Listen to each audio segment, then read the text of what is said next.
Welcome back to Grow with the Dexters. Today I'm at the compost heaps and I'm going to show you how I make Michelin star compost. There are numerous ways to make compost, but I'm going to show you my system today, and a video in the future I'll explain some different methods.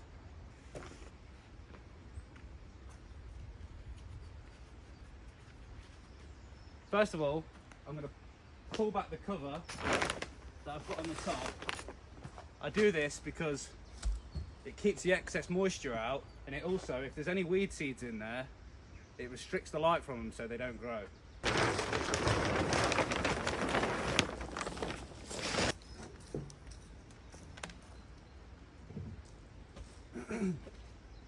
Now with the cover off, it reveals this black gold.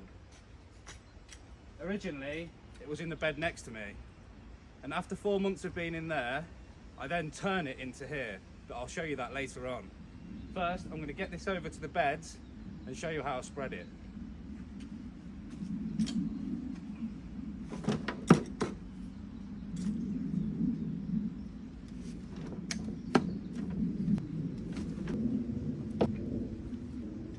What I do is I tend to work from the front and work my way back. The sign of a good compost is that it holds together on a fork, and if you shake it, it crumbles through.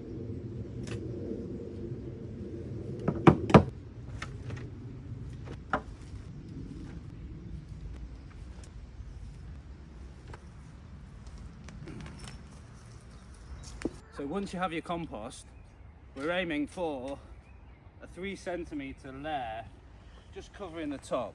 And I find with these 5 metre borders, one wheelbarrow will do half of the bed. So that's 2 wheelbarrows for each bed.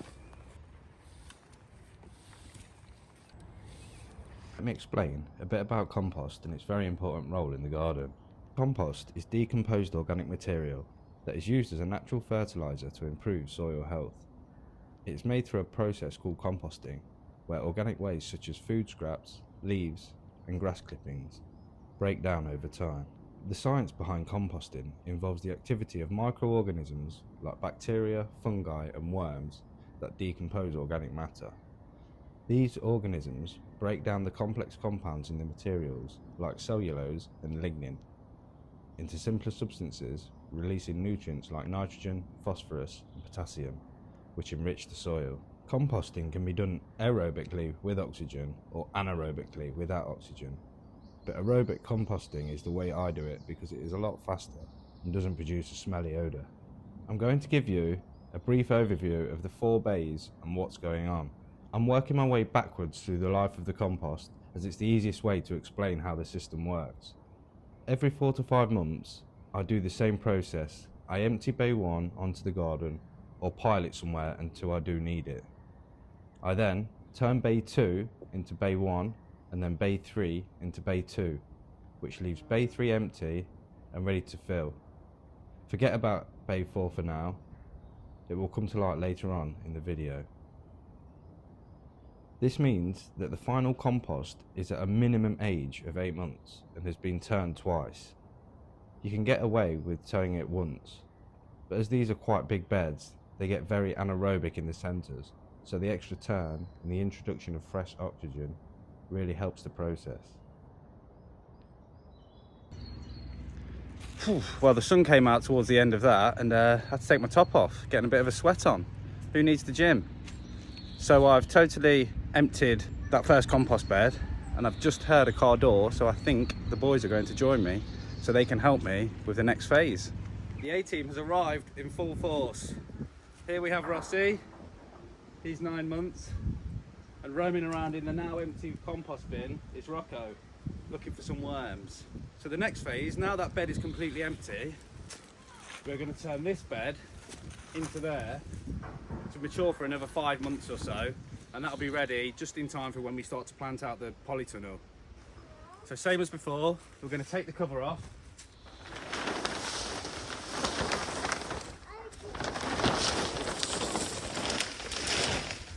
Now I'll put the cover on to stop the majority of the rain landing on it and making it soggy.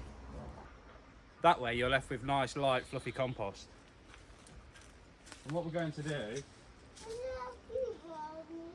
is Because while the pile's still quite high, I'm able to spoon it and chuck it straight over. But as I get lower, I will start to fill a dustbin and tip that in. But what you're aiming for is if you can partially break it up before you fork it in.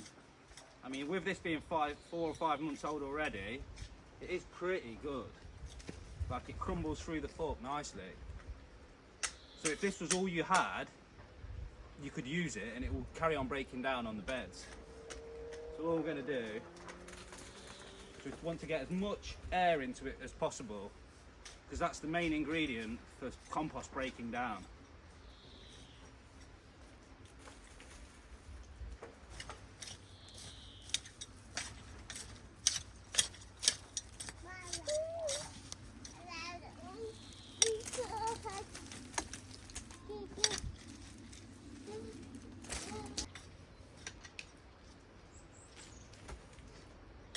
Now I put these boards on the front so you can adjust the height of the bins depending on when it settles and when it's first full, and they're pretty easy to knock out. I just normally use a bit of wood and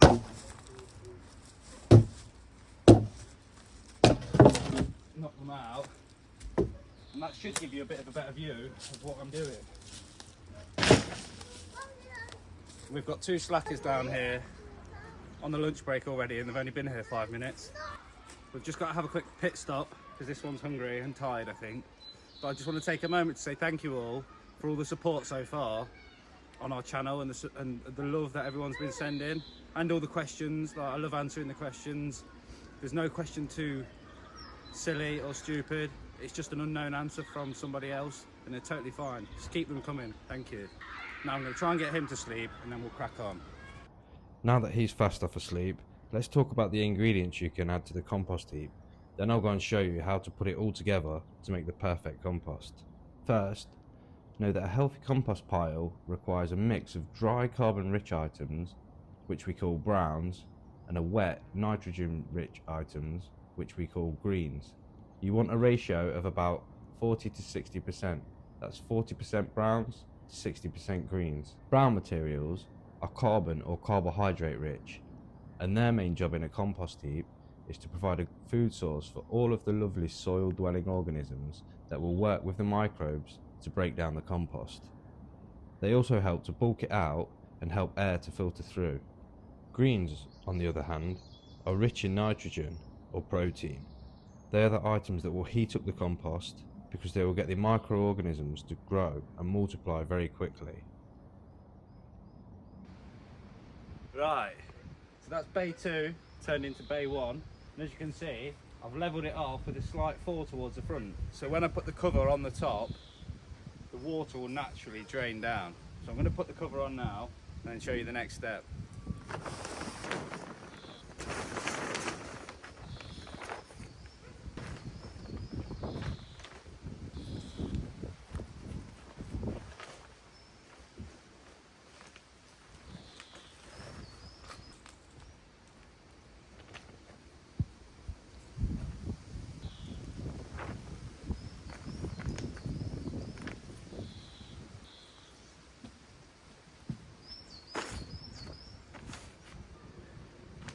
So this is bay 3. This is the one I've been filling up since we did the last cycle. So it's been about 5 months. Yeah, sort of last October. And so yeah, it took 5 months to fill this.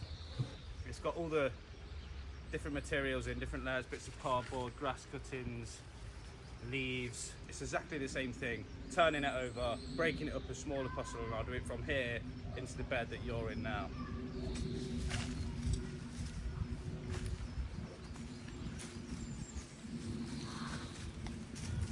But if we just dig down into it, you'll see what we can find. They're obviously from some sort of brassica, like either a broccoli or cauliflower. So what I'll do with these, I'll go and get my secateurs and I'll cut them up as small as possible before chucking them into that bed. The same again, you just want to break it up a little bit before you chuck it in, and then fill up that one. So I'll see you on the other side. Here is a list of brown and green materials. You don't need them all, but a few of each is ideal. When it comes to animal manure, you only want to use cow, sheep, horse or chicken. Stay away from any other animals as they can carry bad parasites that aren't broken down by the composting process and are also very harmful to humans. All forms of kitchen waste can be composted, but you want to skip composting meats, fats, dairy and cooked items. These take a long time to break down and are guaranteed to smell and attract lots of unwanted animals. If you have too much browns, the heat won't get to temperature and take a lot longer to break down. To fix it, simply add more greens. Now if you have too much greens, it will be too hot and have a strong odour, so to fix it, you want to apply water and add browns, then give it all a good mix in. Now with that out of the way, let's make a fresh compost pile. Bay 3 is completely empty. I've turned it into Bay 2 and I've put a cover over it to protect it from the weather. Now, in Bay 3, that's where I'll start putting the fresh material that I get from the garden. But because it's a bit dark in that bay, I've made a little makeshift compost heap and I'm going to show you how I would fill it up. So as you can see, I've got my greens on the right and my browns on the left. We have grass cuttings, fresh today, with some coffee grounds.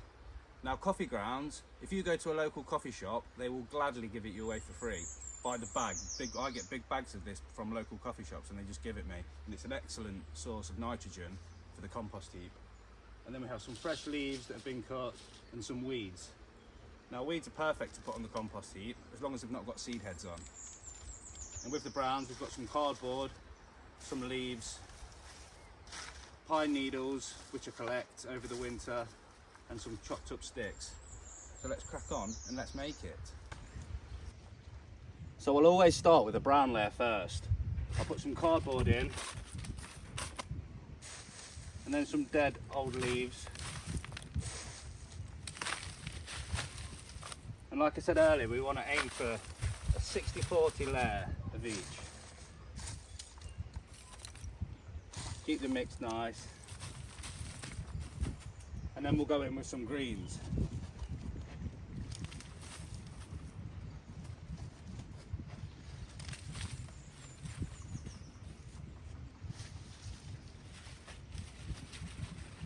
If you break things up as small as possible, it will break down a lot quicker.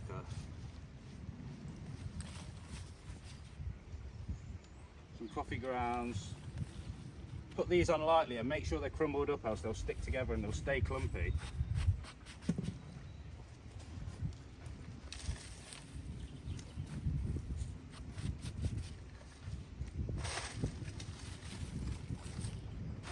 And same again, start with the brown layer.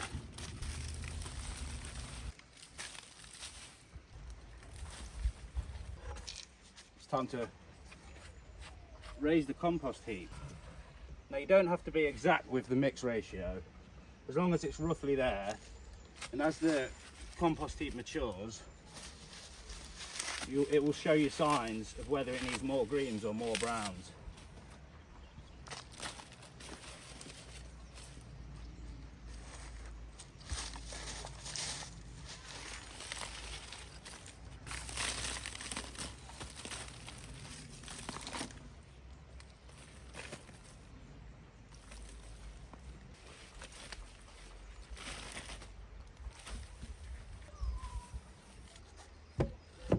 And this can nicely lead me on to Bay 4.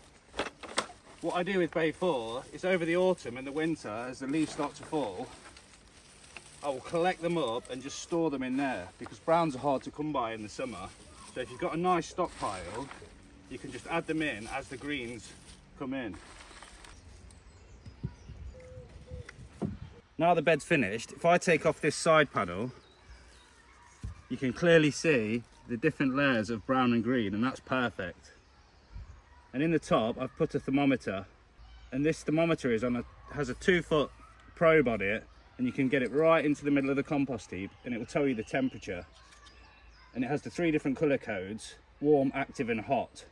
So you know if it's in the hot, between 55 and 70 degrees, that's going to be killing weed seeds and breaking down at the best rate.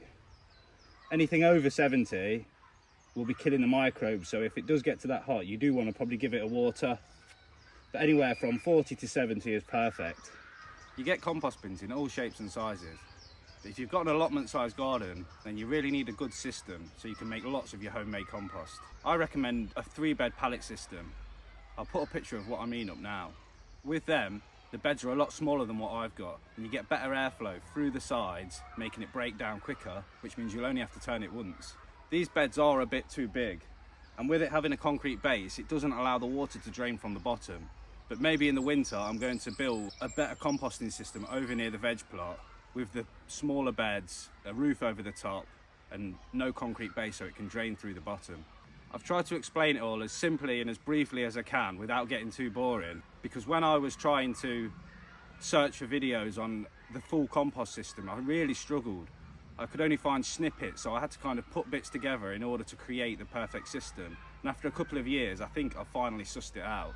And I totally get why there's no videos on there, because this was a hard one to make. So if you stay till the end, a big thank you. You deserve a beer as much as I do, or maybe even 3 or 5, or a bottle of wine or something like that. My back is aching. I'm definitely going to sleep well tonight. That is a good 5 or 6 hour slog, but it's definitely worth it because you get a full bed every 4 months of homemade compost, and it saves you having to buy it. But anyway, I'll see you in the next one. Peace out.